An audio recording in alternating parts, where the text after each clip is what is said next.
Sebenarnya, unsur-unsur Pancasila sebagai kebudayaan Indonesia khususnya yang berkaitan dengan sistem kepercayaan sudah ada dalam kehidupan masyarakat, yaitu pada saat berdirinya kerajaan-kerajaan di Indonesia. Indonesia merupakan negara yang terdiri dari banyaknya kerajaan, salah satu yang terbesar ialah Kerajaan Majapahit. Kerajaan Majapahit banyak menghasilkan karya sastra yang berkualitas tinggi.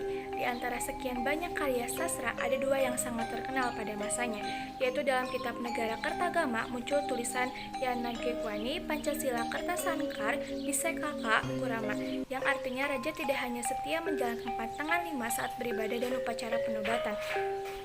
Sedangkan dalam kitab Sutasoma terdapat istilah Pancasila Krama yang berarti 5 asas pokok perilaku atau sila moral.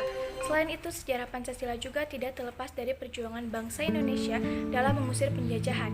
Hal ini diawali pada saat kehadiran bangsa Barat atau Belanda sebagai bangsa kolonial di wilayah Nusantara yang membawa perubahan besar di negeri ini. Segala usaha para pahlawan dikerahkan demi sebuah kemerdekaan. Perlawanan bangsa Indonesia semakin kuat dikala tumbuhnya kesadaran akan kesatuan dan persatuan. Hal ini terbukti dengan banyaknya organisasi nasional seperti PNI, Budi Utomo, dan lainnya. Pada awal tahun 1945, tanda-tanda pertama melemahnya fasisme Jepang muncul. Karena itu, pemerintah pendudukan Jepang mulai menjanjikan kemerdekaan kepada Indonesia.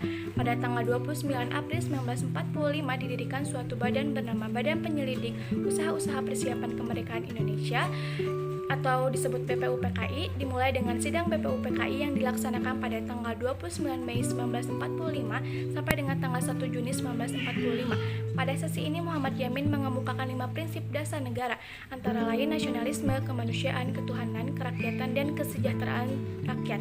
Pada tanggal 31 Mei 1945, Supomo juga mengusulkan 5 prinsip dasar negara, dan pada tanggal 1 Juni 1945, Presiden Insinyur Soekarno mengusulkan 5 prinsip dasar bangsa, antara lain kebangsaan Indonesia, internasionalisme dan kemanusiaan, mufakat atau demokrasi, kesejahteraan sosial, dan ketuhanan yang Maha Esa, yang selanjutnya akan dipertimbangkan dan dibicarakan kembali dalam Komite 9. Komite 9 dibentuk pada tanggal 22 Juni 1945 dengan 9 anggota. Komite 9 diketuai oleh Insinyur Soekarno yang menyelesaikan rumusan dasar negara dan Piagam Jakarta. Selain itu, BPUPKI mengadakan sidang kedua pada tanggal 10-16 Juli 1945 yang menghasilkan kesepakatan dasar negara Indonesia atau Pancasila sebagai mana diatur dalam Piagam Jakarta. Setelah Indonesia merdeka, PPKI berdiri dan rapat pertamanya pada tanggal 18 Agustus 1945 membuahkan hasil, yaitu melahirkan Pancasila hingga saat ini. Lantas mengapa harus Pancasila yang menjadi dasar negara? Karena di dalam Pancasila mengandung nilai-nilai penting serta ajaran-ajaran yang dapat menjadi pedoman dalam bertingkah laku agar perdamaian, persatuan, dan kesatuan tetap terjaga dan terlestarikan. Sekian video dari saya, dan atas perhatiannya saya ucapkan terima kasih.